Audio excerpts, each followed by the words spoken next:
بسم اللہ الرحمن الرحیم۔ آج کل ہمارے ملک کے عزیز پاکستان میں ایک حساس ایشو پر بحث شروع ہے، اور وہ یہ کہ ہماری موجودہ گورنمنٹ نے فنانس کے حوالے سے ایک ایڈوائزری کونسل مقرر کی ہے،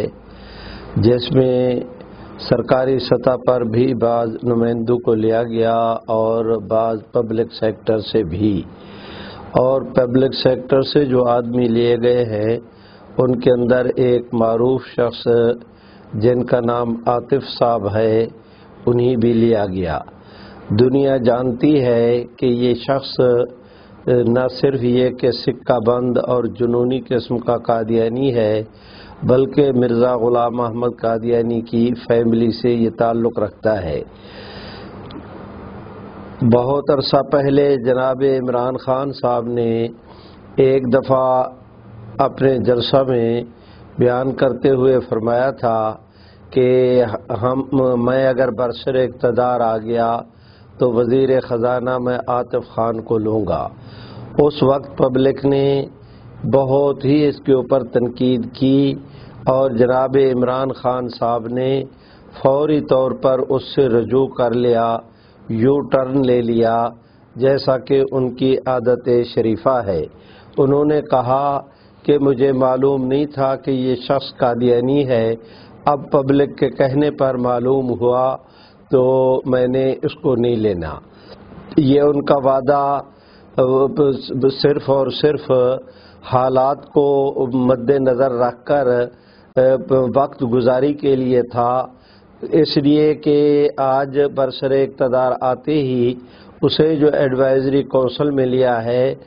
تو یہ دلیل ہے اس بات کی کہ اس وقت جو کچھ وہ ارشاد فرما رہے تھے کہ میں اسے نہیں لوں گا،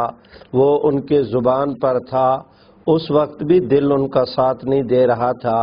ان کی دلی خواہش یہی تھی جو برسر اقتدار آتے انہوں نے ایڈوائزری کونسل کا اسے ممبر منتخب کیا،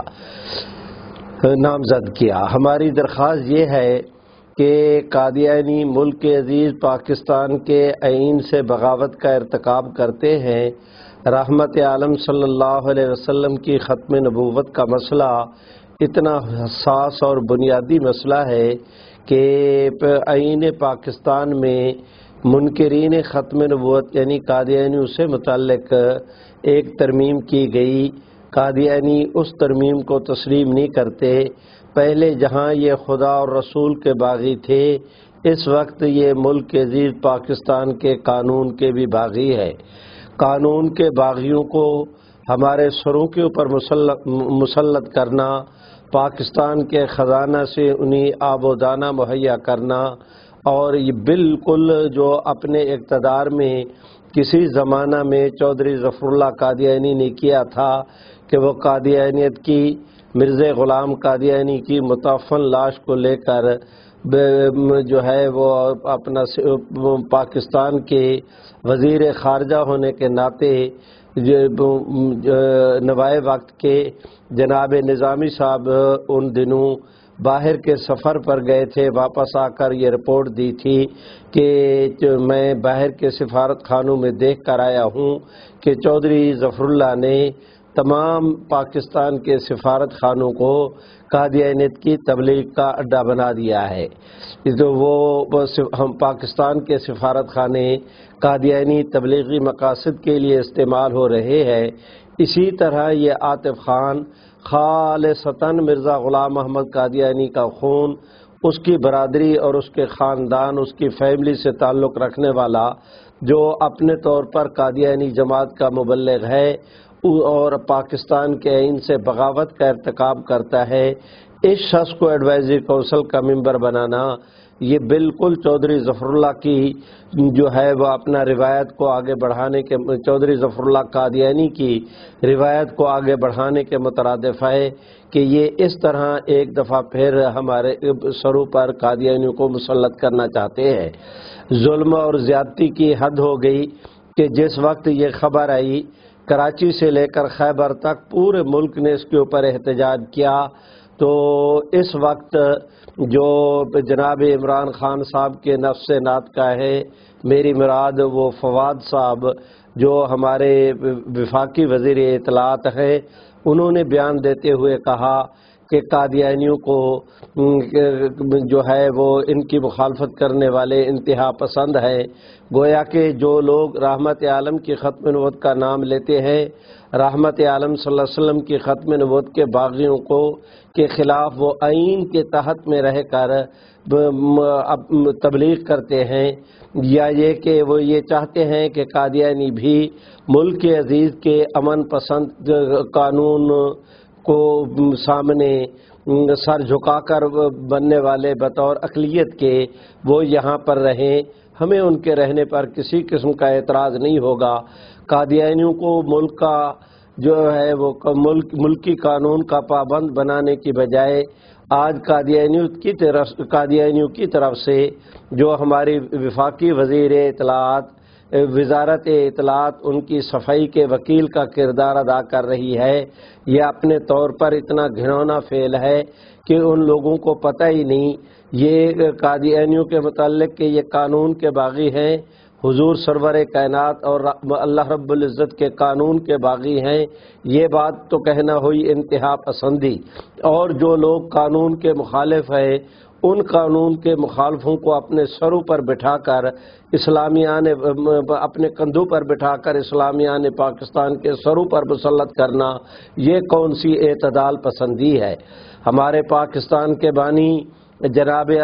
پاکستان کے مصور جناب علامہ اقبال مرحوم نے کہا تھا کہ قادیانیت اپنی اصل کے اعتبار سے یہودیت کا چربہ ہے۔ آج یہودی لابیوں نے اور امریکہ میں رہنے والے وہ تمام تر یہودی جو امریکی گورنمنٹ میں اپنا خاصا رسوخ رکھتے ہیں، انہوں نے اپنی لابنگ کے ذریعے ایک دفعہ پھر ہماری حکومت کے اندر نقب لگا کر قادیانیوں کو ہمارے سروں پر مسلط کرنے کی کوشش کی ہے۔ انہیں کبھی نہیں بھولنا چاہیے کہ اگر 1953 کی تحریک ختم نبوت میں امت مسلمہ نے اپنے جو ہر قسم کی قربانی دے کر اس مسئلے کی حفاظت کی تھی، 1974 میں جناب ذوالفقار علی بھٹو صاحب مرحوم سے جناب عمران خان صاحب نہ یہ بڑے قائد ہیں، نہ ان سے یہ بڑے سیاسی رہنما ہیں، نہ ان سے زیادہ ان کے پاس جو ہے وہ اپنا قابلیت ہے، نہ یہ ان کے قد کاٹ کے ہمارے لیڈر ہیں۔ اللہ تعالیٰ نے جناب بھٹو صاحب جیسے آدمی سے قادیانیوں کو غیر مسلم اقلیت قرار دلوایا تھا۔ 1984 میں جناب جنرل ضیاء الحق صاحب نے قادیانیوں کے متعلق امتناع قادیانیت آرڈیننس منظور کیا۔ پاکستان کی سپریم کورٹ نے، جنوبی افریقہ کی سپریم کورٹ نے، رابطہ عالم اسلامی نے، غرضے کے مشرق سے لے کر مغرب تک تمام تر ادارے انہوں نے قادیانیت کے کفر کا فیصلہ کیا، اور آج کے ہمارے وفاقی وزیر وہ یہ کہتے ہیں کہ کیا قادیانیوں کو ہم جو ہے وہ بحیرہ عرب کے اندر ان کو داخل کر دیں۔ ہم یہ نہیں کہتے کہ ان کو بحیرہ عرب میں داخل کریں، ہماری صرف دو درخواستیں ہیں کہ ایک تو ان کو آپ اپنے دلوں سے نکال دیں، دوسرا دماغوں سے نکال دیں، ان کو اپنے سروں پر بٹھا کر پاکستانی قوم کے سر پر ان کو مسلط نہ کریں، یہ کسی طرح بھی قابل قبول نہیں۔ ابھی کل کی بات ہے 2017 میں جس وقت حلف نامے کے حوالے سے تبدیل کر کے اقرار نامہ کیا گیا، پتہ نہیں یہ گورنمنٹ کیوں بھول جاتی ہے۔ کل کی بات ہے کہ کراچی سے لے کر خیبر تک رات ہی رات امت مسلمہ نے اس کے اوپر اتنا بیداری کا ثبوت دیا کہ اس گورنمنٹ کو اپنا وہ اقدام واپس لینا پڑا۔ کبھی نہ بھولیں یہ حکمران کہ ہم اپنی جد و جہد کو جاری رکھیں گے، مسجد سے، مدرسہ سے، ممبر اور محراب سے، پبلک جلسوں کے ذریعے، احتجاج کے ذریعے، بیانات کے ذریعے، خطبات جمعہ کے ذریعے اور جلسہ عام کے ذریعے ہم اپنی آواز کو اس وقت تک اس مسئلے میں بلند رکھیں گے تاکہ گورنمنٹ کو اپنی غلطی کا احساس نہیں ہو جاتا۔ اس وقت تک ہم اپنی جد و جہد کو جاری رکھیں گے۔ اس جد و جہد کی ہمیں قانون بھی اجازت دیتا ہے، اسلام بھی اجازت دیتا ہے، اخلاق بھی اجازت دیتا ہے، یہ مسلمانوں کے دین ایمان کا تقاضا ہے۔ ہم ملک عزیز پاکستان کے محب وطن ہونے کے ناطے کسی سے جو ہے وہ سرٹیفکیٹ، اپنے محب وطن ہونے کا سرٹیفکیٹ لینے کے روادار نہیں۔ ہم اول آخر محب وطن لوگ ہیں، اور رحمت عالم صلی اللہ علیہ وسلم کی عزت و ناموس کے تحفظ کے حوالے سے خدا اور رسول کے نام پر یہ ملک بنا تھا، اس میں اسلام کی خاطر جد و جہد کرنا، رحمت عالم کی عزت و ناموس کے حوالے سے کوشش کرنا، اسے ہم اپنا مذہبی فریضہ سمجھتے ہیں۔ جو لوگ یہ سمجھتے ہیں کہ اس طرح کے اقدام کر کے ہم پاکستان کو سیکولر سٹیٹ بنا لیں گے، انہیں یہ یاد رکھنا چاہیے کہ یہ ملک خالصتاً اسلام کے نام پر بنا تھا، خدا اور رسول کے نام پر بنا تھا، انہی کے نام پر ہی یہ ملک عزیز سلامت رہے گا۔ اے کاش کہ اللہ تعالی ہمارے حکمرانوں کو جلدی اپنی اس غلطی کا ازالہ کرنے کی توفیق دیں، ورنہ جہاں تک ہماری جد و جہد کا تعلق ہے وہ انشاءاللہ تا وقت کہ گورنمنٹ اس مطالبے کو تسلیم نہیں کر لیتی، ہم اپنی جد و جہد کو جاری رکھیں گے۔ اقول قولی ھذا استغفر اللہ لی ولکم ولسائر المسلمین۔